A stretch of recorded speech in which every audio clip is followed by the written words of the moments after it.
Bonjour et bienvenue sur 8 Mont Blanc. Il est 18 h et vous êtes au bon endroit pour prendre des nouvelles de vos Savoies. À la une de ce mardi 28 février.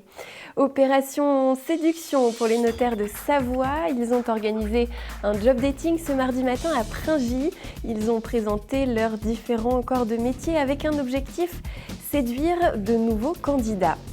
Les élus n'ont pas dit leur dernier mot. La communauté de communes du Genevois fait appel dans le dossier de l'écoparc. L'autorisation environnementale de ce projet de parc d'activité avait été annulée par la justice, saisie par des associations environnementales. Combattre les idées reçues pour séduire de nouvelles recrues, voilà l'objectif de la Chambre interdépartementale des notaires de Savoie. Pour ce faire, elle a organisé ce mardi un job dating à Pringy, près d'Annecy. 60 jeunes ont ainsi pu découvrir le notariat et postuler auprès de professionnels locaux. Sébastien Germain a assisté aux échanges. Le notariat recrute et il compte bien le faire savoir. Ce mardi matin, la Chambre interdépartementale des notaires de Savoie a organisé pour la deuxième fois un job dating aux ambitions bien précises. Premier objectif, bien sûr, c'est de répondre aux recherches d'emploi, que ce soit côté notaire ou côté collaborateur de notaire.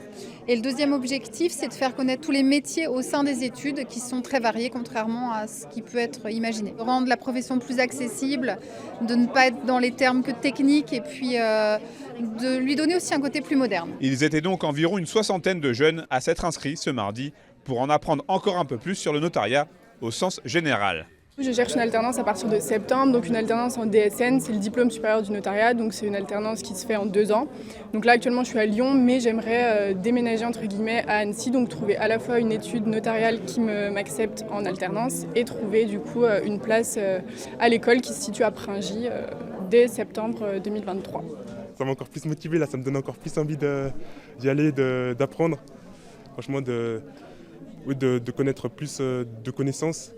Et vraiment, je trouve que c'est très intéressant. Par exemple, le fait d'être comptable taxeur ou formaliste, c'est très intéressant. C'est beaucoup d'aspects. En fait, c'est pas seulement axé sur un seul domaine et c'est ça qui est intéressant.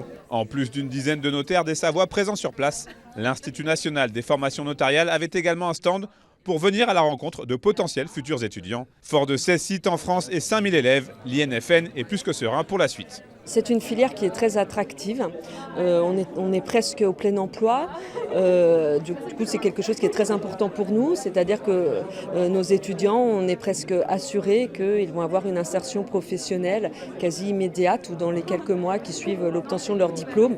Sachant également que la plupart de nos filières se font en alternance. Donc en fait, ils sont déjà en office, ils sont déjà salariés du notariat. La Chambre interdépartementale des notaires de Savoie compte à ce jour 476 notaires affiliés. Un chiffre qui ne demande qu'à grossir ces prochaines années. Souvenez-vous, la semaine dernière, nous vous présentions le dispositif Première Page. C'est une opération pilotée par le service Savoie Biblio de nos départements. Si l'opération existe en Savoie depuis de nombreuses années, elle se déploie en Haute-Savoie pour la première fois.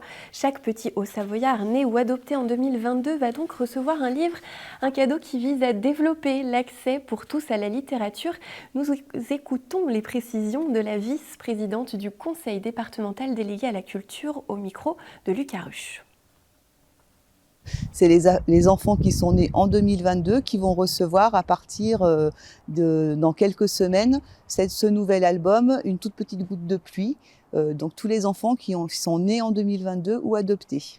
C'est pas simplement offrir le livre aux parents et puis on se dit à bientôt. Non, c'est que derrière il y a aussi des possibilités d'animation avec des compagnies de spectacles vivants. Il y a aussi des actions de médiation et puis il y a aussi avec l'OPS, l'Orchestre des Pays de Savoie, des bébés-concerts qui sont mis en place.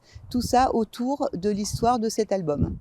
Et puis c'est une action qui fait partie du plan de développement de la lecture publique du Conseil Savoie-Mont-Blanc et c'est aussi une opération qui est intéressante pour diffuser la lecture dans les familles qui quelquefois peuvent être un peu éloignées de la lecture.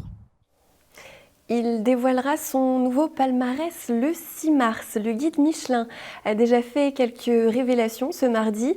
Le célèbre classement des meilleurs restaurants français rétrograde les tables de l'Isérois Guy Savoy, un des chefs les plus réputés au monde, et du Rochelais Christopher Coutenceau. Il passe de 3 à 2 étoiles. Et en ce qui concerne nos départements, on sait d'ores et déjà que l'Alpaga à Megève perd une étoile. Il ne lui en reste donc plus qu'une. Le Salon de l'agriculture bat son plein à Paris. Rendez-vous immanquable pour les agriculteurs de nos Savoies.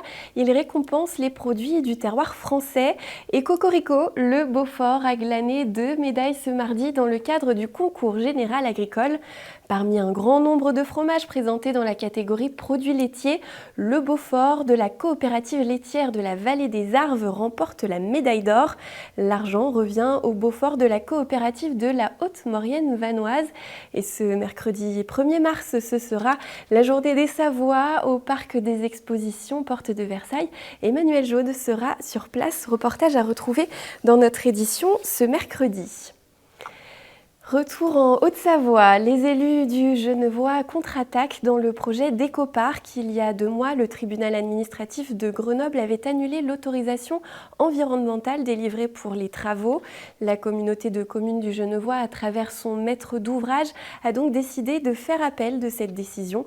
Elle a apporté entre-temps des modifications et des clarifications au projet. C'est ce qu'a expliqué Florent Benoît, vice-président de la Comcom à Lucaruche.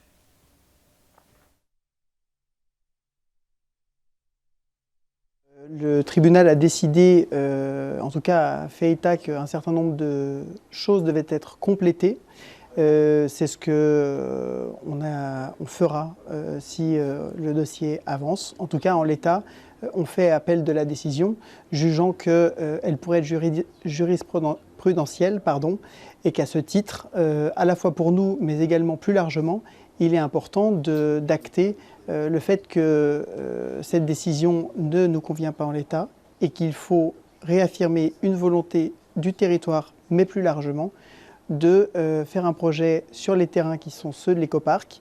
Je vous le disais tout à l'heure lors de la conférence de presse, et le président également, il y a une place pour le commerce et c'est le projet Frais qui se développera sur la partie Macumba. Il y a une place pour la production. Et la production, aujourd'hui, c'est seulement 1 hectare de disponible sur l'ensemble de nos zones d'activité de la communauté de communes du Genevois. Il faut donc pouvoir accueillir à la fois les industries et à la fois l'artisanat productif dans les éco-activités. C'est l'objet de l'Écoparc et la volonté de la collectivité est réaffirmée, à la fois en poursuivant le projet et à la fois matériellement en faisant appel de la décision du tribunal. Un peu de douceur à présent alors que nous approchons de la fin de ce journal. Voilà l'histoire d'un sauvetage peu commun et avec une fin heureuse. Pinceau, un chien errant sur la départementale 19 vendredi dernier entre Thiers et Marigné, a finalement été secouru par les gendarmes. Il a donné du fil à retordre à la brigade de Bonneville qui s'est tout de même attendrie devant ce petit animal. Après un passage par la clinique vétérinaire, il a finalement retrouvé ses propriétaires. Une histoire qui se termine donc de la meilleure des façons. Il est l'heure de refermer ce journal et nous nous quittons avec de très belles images d'Aviron. La 2e édition de la régate des 3 châteaux a eu lieu samedi sur le lac du Bourget avec 25 bateaux venus de toute la France, de Monaco et même d'Angleterre. Malgré une météo capricieuse qui a obligé l'organisation à changer quelque peu ses plans, les courses longue distance ont pu avoir lieu sur 4000 mètres. Le club nautique de Chambéry, le Bourget du Lac, s'impose chez les hommes. La course féminine a été remportée par l'équipage de Lyon-Caluire. En parlant de météo, vous avez rendez-vous avec Thierry Paulme dans un instant et avec Sébastien Germain ensuite pour la partie de la rédac. Il s'entretient avec le président de Pfeiffer Vacuum. Belle soirée à vous et à demain.